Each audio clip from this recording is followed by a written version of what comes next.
Полиана таңғы 7-де оянды. Бөлмесіне күн сәулесі әлі түсіп үлгерген жоқ. Себебі терезе оңтүстік-батысқа қарайтын. Есесіне Полиана таңғы шуаққа оранған ашық аспанды көрді де, бүгінгі күннің тамаша болатынын сезді. Шатырдағы кішкентай үйшік кешегі күнге қарағанда салқындау болды. Бірақ Полиана терезеден соққан таза, салқын ауаны қуана, құшарлана жұтты. Құстардың сайрағанын естігісі келіп, терезеге қарады. Терезеден тәтесін көрді де, амандасуға жүгіре жөнелді. Бөлме есігін айқара ашық қалдырып, баспалдақпен құйындай зырғып өтіп, қонақ бөлмедегі кіреберіс есіктен бақшаға қарай ытқып шықты. Поли тәтесі бір егде кісімен раушан гүлдерінің қасында әңгімелесіп тұр.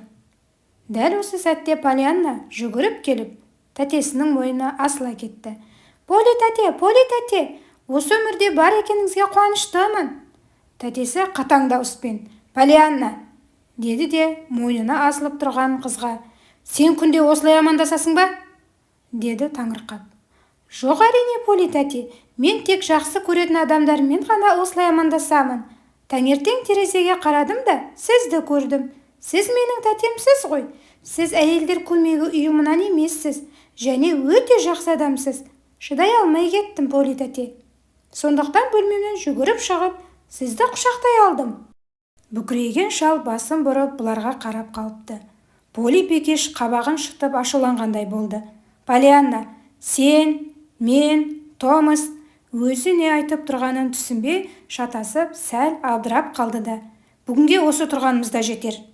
Томас, сізге мына раушан гүлдер туралы бәрін айттым ғой деймін. Поли Бекеш дереу бұрылып үйіне асықты. Сіз үнемі осы баққа жұмыс істеп жүресіз? Мистер, деді кәрі бақташының атын білмейтін Полиана іркіліп қалып. Бақташы ата оған бұрылып қарады. Көзінде мұң бар екен. Жаңа ғана жылаған сияқты. Бірақ жыламапты, жымиып қарап тұр. Я, Бекеш, мен осы жердің бақташысымын. Бәрі мені Том қарт деп атайды. Белгісіз бір күш оның қолын кішкентай қызға қарай созды. Толқынды сары шаштарын бір сипап өтті. Анаңа қатты ұқсайды екенсің, Қошақан. Сенің анаңды кішкентай кезінен білемін ғой. Мен көп жылдан бері осы бақта жұмыс істеймін. Полиана тамағына бірдеңе тұрып қалғандай жұтынып қалды. Білетін бе едіңіз? Деді қайталап. Сіз расында анамды білесіз бе? Ол сонда жұмақтағы періште емес, кішкентай тірі қыз болған ба? Том мырза, маған анам туралы айтып беріңізші, деді Полиана анасы жайлы естігісі келіп. Сосын жерге отыра кетті. Дәл осы мезетте үйден қоңыраудың сылдыры естілді. Ас үйдің есігі сарт етіп ашылды да, ішінен Нэнси ханым атып шықты. Полиана Бекеш, таңертеңгі қоңырау, таңғы асқа шақыру. Егер басқа мезгілде соғылса, демек түскіне кешкі асқа шақыру болады. Есіңде болсын, деді ол қыздың қасына ентіге жүгіріп келіп. Осы қоңырауды естіген бойда бәрін тастай сала ас үйге жүгіруің керек.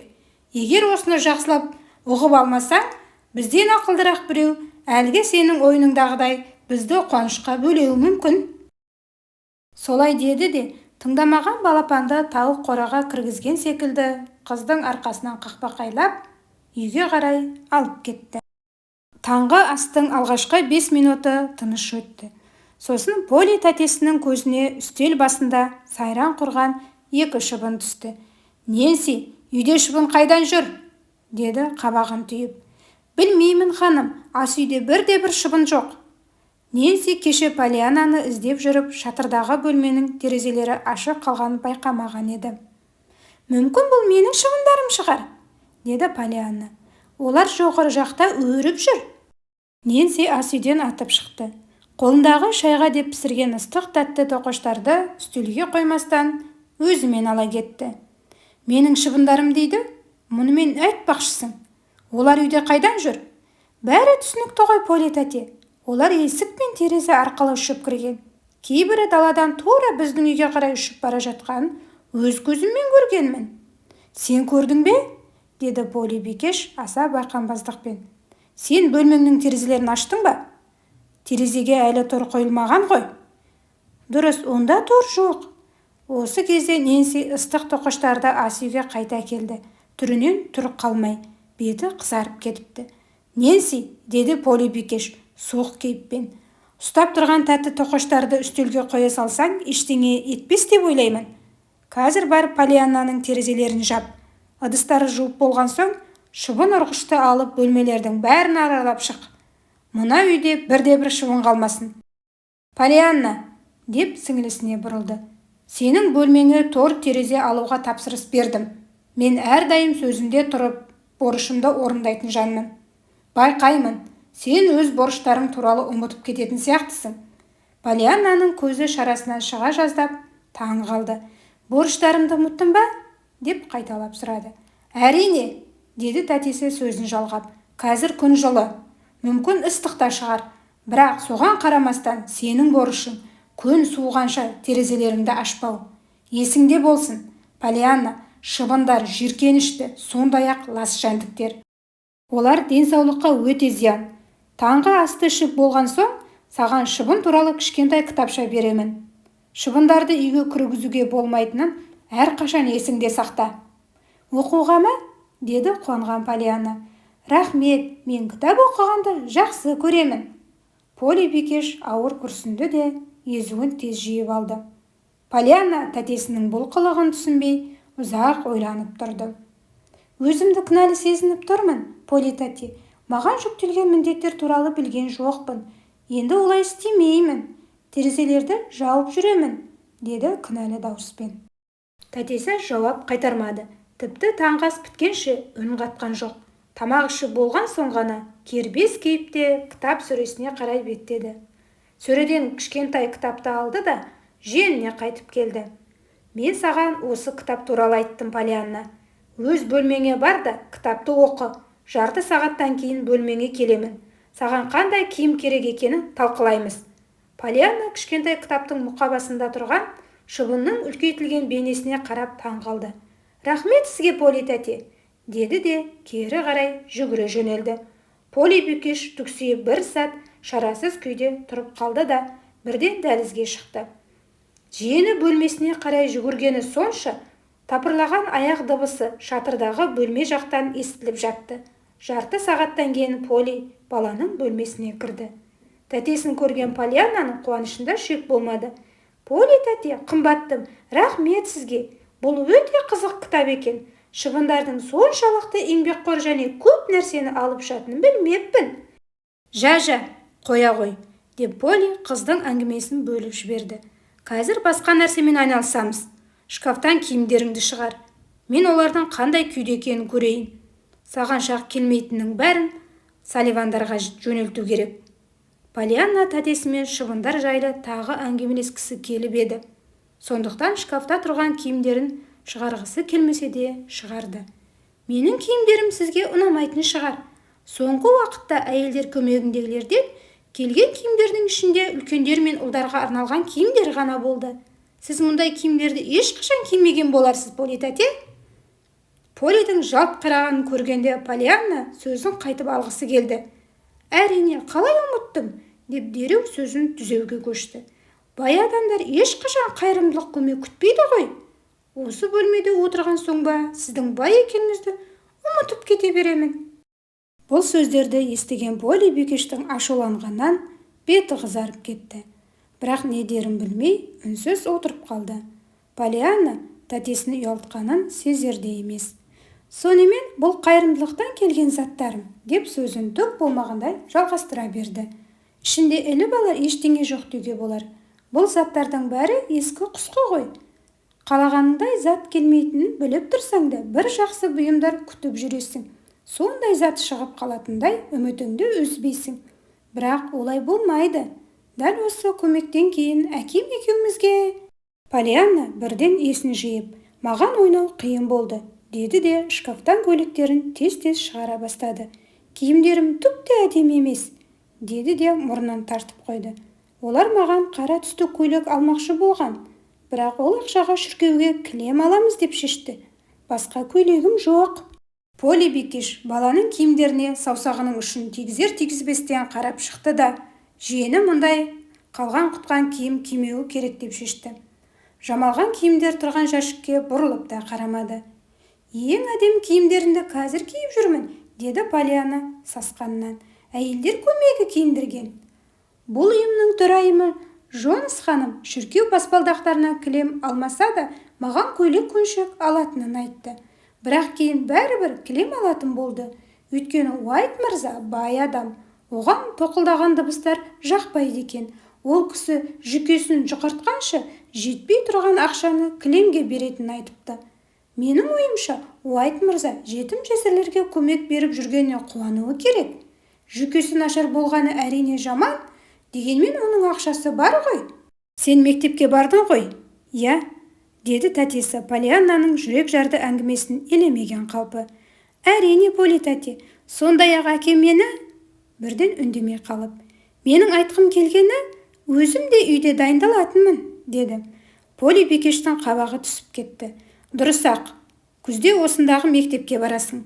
Холл мырза, яғни мектеп директоры, сенің қай сыныпқа лайық екеніңді анықтайды. Ал әзірге маған күн сайын жарты сағаттан дауыстап кітап оқисың. Кітап оқығанды жақсы көремін. Егер менің дауыстап оқығанды қаламасаңыз, ішімнен де оқи беремін. Шын айтам, Поли тәте, іштей оқыған жақсы, өйткені кітапта ұзақ сөздер бар. Оларды ішімнен оқысам да болады. Дауыстап оқысам айта алмай қалуым мүмкін. Саған сенемін, деді Поли салқын кейпін бұзбай. Ал енді мына сұрағыма жауап берші. Сен музыкамен айналысып көрдің бе? Көп емес, күй-сандықта ойнауды үйрене бастағанмын. Бірақ музыканы онша ұнатпаймын. Маған өзім ойнағаннан гөрі басқалардың ойнағанын тыңдаған ұнайды. Мысалы, Грей ханымды сүйіп тыңдайтынмын. Ол біздің шіркеуде ойнайтын және маған да үйрететін. Шынымды айтсам, музыканы үйренгім келеді. Мүмкін, деді Поли қасын керіп. Әйтсе де саған міндетті түрде музыкалық білім беруім керек. Ал тігін тіге аласың ба? Иә, деді тәтесінің не айтқанын шала тыңдап. Олар маған көп нәрсе үйреткісі келді. Әйелдер көмегі бұл істі де қолға алды. Бірақ одан ештеңе шыққан жоқ. Джонс ханым инені дұрыс ұстамайтын. Уайт ханым болса, тігіп үйрену үшін кері қарай тігу керек дейтін. Мүмкін керісінше айтқанда шығар. Қазір есімде жоқ. Ал Гарриман ханым жамаудың түкке де қажеті жоқ. Сәйкесінше тігіп үйренудің де керегі жоқ деп санайтын. Бұдан былай ондай бос сөздерді естімейтін боласың, Полианна. Тігуді өзім үйретемін. Тамақ пісіруді де білмейтін шығарсың. Полианна сықылықтап күлді. Олар осы жазда мені тамақ пісіруге де баулығылары келген. Бірақ одан да ештеңе шыққан жоқ. Мен ешнәрсе үйрене алмадым. Әйелдер көмегіндегілер бір-бірімен келісе алмайтын. Сосын айтыса беретін. Соңында олар мен әр қайсына кезекпен барып тамақ істеуді үйренуім керек деп шешті. Нені жақсы білеміз, соны саған үйретеміз, деді. Біз нан жабудан бастадық, бірақ әр қайсысы әр қалай дайындады. Соңында мен шоколад пен інжір қосылған бәліш жасауды ғана үйрендім. Одан кейін бәрі бітті, деп аяқтады сөзін. Шоколад пен інжір қосылған бәліш? Деді Поли жақтырмай. Ештеңе етпейді, бұл жағдайды да түзейміз, деді де аз уақыт ойланып. Былай істейміз, таңғы астан кейін өз бөлмеңді ретке келтіресің. 9-дан 9:30-ға дейін маған дауыстап кітап оқисың. 9:30-нан 12-ге дейін сәрсенбі мен сенбі күндері Ненсиден тамақ істеуді үйренесің. Ал басқа күндері екеуміз тігін тігеміз. Сонымен қатар жақын арада саған әннен сабақ беретін мұғалім жалдауға тырысамын. Музыкамен түстен кейін айналысасың. Сіңілісіне алдағы күндердің тәртібін түсіндіріп болып, Поли Бикеш бөлмеден шығып бара жатты. Поли тәте, деді қорқынышын жасыра алмаған Полианна. Мен сонда қашан өмір сүремін? Сіз маған жеке уақыт қалдырмадыңыз ғой. Өмір сүру? Не айтып тұрғаныңды түсінбедім. Құдай бізді өзіне қайтармағанша бәріміз өмір сүреміз. Адам немен айналысса да өмір сүріп жатады. Иә, әрине, мен немен айналыссам да өмір сүремін, себебі демаламын және қимылдаймын. Бірақ ол өмір сүру емес. Мысалы, мен ұйықтап жатқанда демаламын, бірақ өмір сүрмеймін ғой. Мен өмір сүру дегенді өзіме не қаласам, соны істеймін деп түсінемін. Мысалы, ойнау, ішімнен оқу, жарға өрмелеу, Ненсимен немесе Том қартпен әңгімелесу, Мына керемет көшенің бойындағы отбасылар туралы білу, жалпы алғанда айналамдағы қызықтың бәрін білгім келеді. Міне осы өмір, ал жай ғана ауа жұту мен үшін өмір емес. Поли Бикеш жақтырмай қарады. Сенімен қалай сөйлесу керек екенін білмеймін, Полианна. Ойнауға уақытың болады. Мен өз борышымды атқаруым керек. Ал менің борышым сені оқыту, саған жақсы жағдай жасау. Ал сен өзіңнің борыштарыңды ұмытпа. Саған жұмсаған күшім, уақытым зая кетпесін. Полианна тәтесіне түсінбей қарады. Поли тәте, сіз мені жақсылықты түсінбейтін адам деп ойлайсыз ба? Мен сізді жақсы көремін. Сіз менің жақын адамымсыз. Сіз әйелдер көмегіндегі апайлар сияқты емессіз ғой. Тамаша, ендеше осыны ұмытпа, деді де Поли есікке беттеді. Ол баспалдақпен төмен қарай түсіп бара жатқанда артынан Полианнаның даусы естілді. Поли тәте, көйлектерімнен не істейтінімді айтпадыңыз ғой? Полианна Поли Бикештің күрсінген даусын естіді. Ол менің есімнен шығып кетіпті ғой, Полианна. Бүгін сағат 2:30-да Тимоти бізді қалаға апарады. Менің жиенім мұндай киім киіп жүрмейді. Егер сені осындай киіпте жүргізіп қойсам, өз борышымды орындамаған болар едім. Енді Полианна қатты күрсінді. Ол міндет, борыш деген сөздерді жек көре бастады. Поли тәте, деді ол жалынып, өз борышыңызға қуанып өмір сүру керек пе? Не? Деді тәтесі кейіп. Беті қызарып, ашудан булығып. Бұдан былай маған сөз қайтарма, Полианна, деді де төменге түсті. Полианна шатырдағы кішкентай бөлмесінде тұрған қатты орындыққа құлай кетті. Барлық түрлі түсті бояулар араласып, сұп-сұр, сатпақ-сатпақ шимаққа айналғандай. Болашақ оған борышын өтеумен ғана шектеліп қалғандай. Тәтеме жай ғана сұрақ қойдым ғой. Адам міндетті түрде қуанып өмір сүруге болатынын айттым. Полианна өзінің жамау-жамау киімдеріне бірнеше минут үнсіз қарап тұрды. Сосын оларды шкафқа қайта сала бастады. Жоқ, бұл борышқа қуануға болмайды. Егер ол ойланып қалды. Жоқ, қуануға болады екен. Борыш орындалғанда.